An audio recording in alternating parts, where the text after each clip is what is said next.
students, now we will discuss about the conductor. As written here, anything which allows a particular substance to pass through it is called as its conductor. बच्चों, it's का meaning यहां पर है कि वो कौन सा substance, कौन सा ऑब्जेक्ट जो हीट एनर्जी को कंडक्ट कर सकता है। तो अब इसमें जैसे मेटल है, तो मेटल में आपके आयरन हो गए, एल्युमिनियम हो गया, कॉपर हो गया।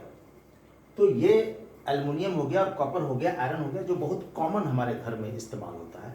तो ये एक गुड कंडक्टर के रूप में होता है, क्योंकि कंडक्टर हीट के लिए यहाँ पर हम लोग बात कर रहे हैं, ना कि इलेक्ट्रिसिटी के लिए बात कर रहे हैं।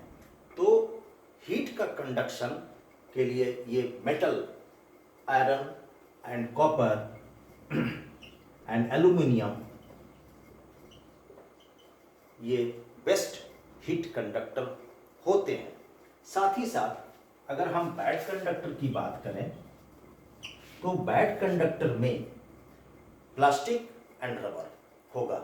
और साथ ही साथ हम देखते हैं कि हमारे घर में कोई पैन है, फ्राई पैन या टी पैन या कुकर के जो हैंडल होते हैं वो मेटल के होते हैं। तो आप नेकेड जो होगा, नेकेड हैंडल होगा जिस पर कोई किसी चीज़ के इधर क्लॉथ और कोई प्लास्टिक का कवरिंग नहीं होगा, तो उसको आप आसानी से पकड़ नहीं सकते हैं, क्योंकि उससे आपके हाथ जल सकते हैं। तो उसको दिखाने के लिए जस्ट ये जैसे फ्राई पैन है, तो इसके जो हैंडल्स हैं, ये हैंडल में ये एक स्पेशलाइज्ड, ये कुछ स्पेशलाइज्ड होता है प्लास्टिक कवरिंग, जो काफ़ी हीट होने के बाद भी ये आपको सूदिंग इफेक्ट देता है। तो ये एक इंसुलेटर का काम करता है। डियर स्टूडेंट्स, यहाँ बैड कंडक्टर की बात हम लोगों ने कर दिया कि बैड कंडक्टर क्या है, प्लास्टिक है और रबर है। साथ ही साथ अगर हम पुअर कंडक्टर की बात करें, तो इसमें वाटर एंड एयर की बात आती है। इसीलिए गर्मी के दिनों में जो लैंड है वो जल्दी गर्म हो जाता है और समुद्र के पानी जो है वो काफ़ी देर से गर्म होता है। साथ ही साथ यहाँ पर मैं एक एयर से संबंधित एक एग्जाम्पल आपको दूं।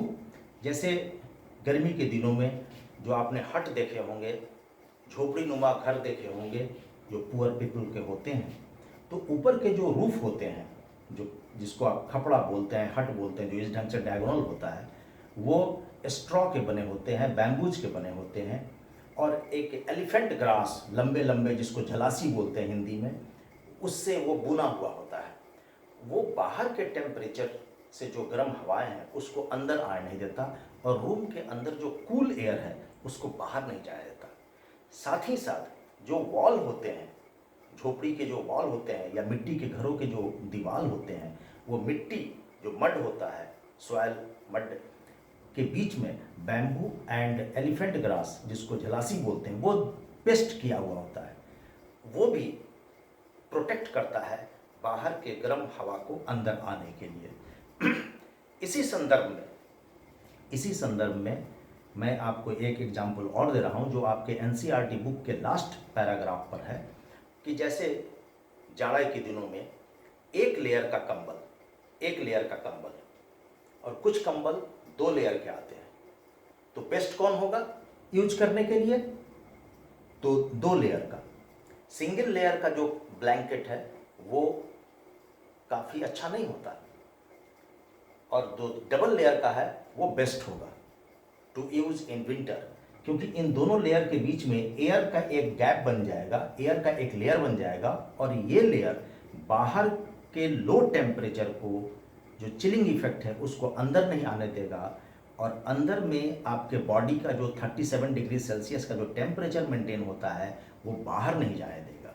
तो इसलिए ये एग्जाम्पल काफ़ी अच्छा इंसुलेटर का एग्जाम्पल है, क्योंकि air is present between the two layers of the blanket. Dear students, यहाँ पर मैं एक और आपको एग्जाम्पल पर ध्यान देना चाहता हूँ। गर्मी के दिनों में हम लोग वाइट शर्ट पहनते हैं या लाइट कलर के पहनते हैं। तो ये सूर्य की किरणें, जैसा कि आप जानते हैं कि सूर्य की किरणें में 7 कलर्स हैं, वो सारे माने वाइट जो रे है, कलरलेस जो रे है, उसको टोटली रिफ्लेक्ट कर देता है। और शाइनिंग जो क्लोथ होते हैं वो भी रिफ्लेक्ट कर देता है। जबकि जो डीप कलर के जो कपड़े हैं और जो ब्लैक कलर के जो कपड़े हैं, वो टोटल लाइट एनर्जी को, जो लाइट की एनर्जी मीन्स हीट को एब्जॉर्ब कर लेता है। तो इसलिए ब्लैक और जो डीप कलर्ड है क्लोथ, वो एक गुड एब्जॉर्बर है। और वही कपड़े जो दिन में गुड एब्जॉर्बर है, रात के समय वो एक गुड रेडिएटर के रूप में काम करता है, क्योंकि वो अपने सारे जो क्लोथ के जो टेम्परेचर हैं उसको वो रेडिएट करता है सराउंडिंग्स में। साथ ही साथ एक और प्रैक्टिकल एग्जांपल मैं दे रहा हूँ। जैसे गर्मी के दिनों में जैसे ही हम धूप में निकलते हैं तो हमारे हेयर्स काफ़ी गर्म हो जाते हैं इन कंपेरिजन टू स्किन। ये भी एक गुड एग्जांपल है। एक एग्जांपल और मैं देता हूँ। आपके घरों में टेरेस पर ब्लैक और वाइट टाइल्स लगा हुआ है, तो ब्लैक टाइल्स गर्मी के दिनों में ज़्यादा गर्म होते हैं। उस पर आप पैर रखेंगे तो ज़्यादा जलन महसूस होगी कंपैरेटिवली वाइट टाइल्स पर। तो ये सभी एग्जांपल्स इंसुलेटर के और कंडक्टर के एग्जांपल्स हैं। डियर स्टूडेंट, इसके बाद हम लोग डील करेंगे कन्वेक्शन के विषय में। कन्वेक्शन को अगर हम लोग देखें तो एक आपके बुक्स में एक एक्टिविटी है। उस एक्टिविटी में कैंडल को अगर हम जलाते हैं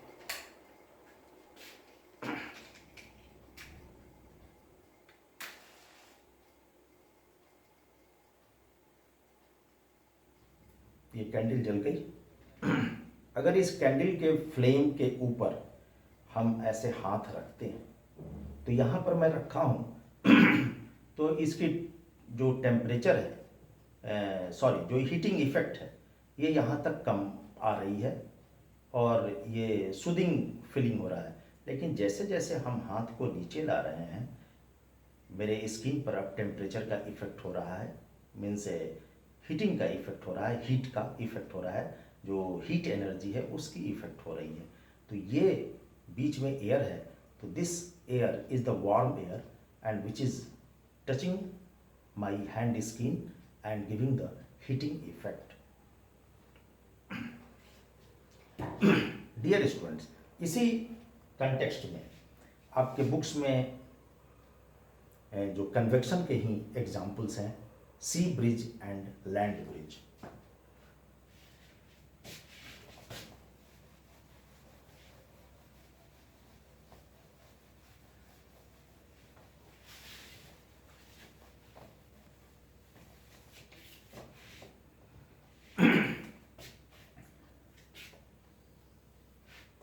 This is land area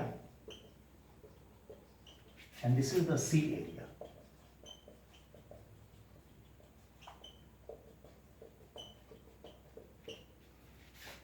In daytime,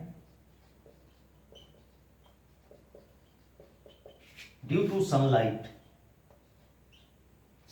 के कारण लैंड एरिया में जो एयर है वो एयर वार्म हो गया और this warm air goes up. जो गर्म हवाएं हैं वो ऊपर की तरफ उठ गई। तो ऊपर जब चली गई तो यहाँ पर एक वैक्यूम क्रिएट हो गया। यहाँ पर क्योंकि जब गर्म हो गया, ये हीटिंग से गर्म हो गया, तो ये एरिया गर्म होने से, यहाँ पर वैक्यूम होने से यहाँ लो प्रेशर बेल्ट भी बन गया और इसको फिल करने के लिए यहाँ लो प्रेशर हो गया। इसको फिल करने के लिए, इस वैक्यूम प्लेस को फिल करने के लिए जो समुद्र एरिया में जो कूल एयर है उसको फिलअप करने के लिए समुद्र के तरफ से, सी के तरफ से कूल एयर इधर की तरफ आती है, लैंड की तरफ आती है। इस फिनोमेना को हम बोलते हैं सी ब्रिज। क्लियर? ये दिन के समय होता है। रात में जस्ट अपोजिट, ये जो गर्म पानी है समुद्र का, ये कूल होने में it takes time. In night, मैं इसी डायग्राम को मॉडिफाई कर रहा हूं। इन नाइट ये जो गर्म पानी है, हॉट वाटर या वार्म वाटर ज्यादा बेहतर होगा, warm water, it takes more time. ये मोर टाइम लेगा पानी को ठंडा होने में, जबकि लैंड जो है ये जल्दी ठंडा हो जाएगा, ये जल्दी ठंडा हो जाएगा। फास्ट कूलिंग होती है, fast cooling of land in night. Result क्या होगा कि यहां जब गर्म है हवा तो ये वेपोराइज करके ऊपर जा रहा है, तो यहां पर लो प्रेशर हो गया, और यहां पर कूलिंग इफेक्ट है तो यहां पर ठंडी हवा है, यहां पर हाई प्रेशर है। रिजल्ट क्या होगा? Air will move from land to sea, land to sea. This phenomena is called as land breeze. Clear? अब हम इस बुक्स का एक एक्टिविटी आपका 4.10 भी है। उस 4.10 में आप 2 बकेट लेकर या ग्लास का बाउल लेकर उसमें ब्लैक क्लॉथ और वाइट क्लॉथ दोनों को डालेंगे और हीटिंग करेंगे, और आप देखेंगे टच करके तो देखेंगे क्या कि जो ब्लैक और कलर्ड क्लॉथ है वो काफ़ी देर में जाकर कूलिंग होता है, और वाइट क्लॉथ कम समय में ही कूल हो जाता है। तो बच्चों, ये आपके बुक्स के सारे कंटेंट आपके हम लोगों ने डिस्कस किया है, और आप इसको समझने की कोशिश कीजिए। बार बार आप वीडियो देखिए, और कोई प्रश्न है तो आप उसे अपने कमेंट्स बॉक्स में लिखिए। एक और मैं इस पॉइंट को मैं बताना चाहता हूँ कि आपके इस बुक्स में एक रेडिएशन जो पॉइंट है,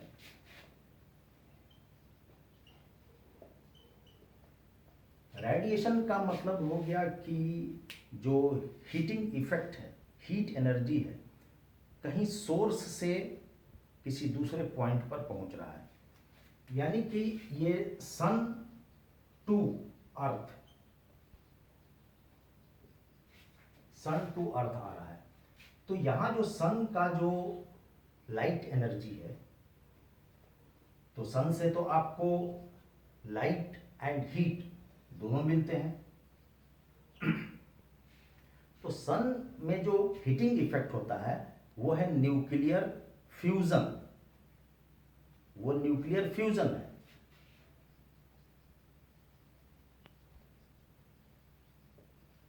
और न्यूक्लियर फ्यूजन में क्या होता है कि दो लाइट पार्टिकल्स, दो light positively charge particles fuse करते हैं और एक big heavy positively charge particles को बनाते हैं। तो यहां पर क्या होता है न्यूक्लियर फ्यूजन में, सन में, कि हाइड्रोजन प्लस और फिर से हाइड्रोजन प्लस, 2 हाइड्रोजन प्लस यहां पर फ्यूज करते हैं, और उसके बाद helium 2 plus, I mean helium plus plus बन जाते हैं, तो ये हेवी है। This phenomena is called as nuclear fusion.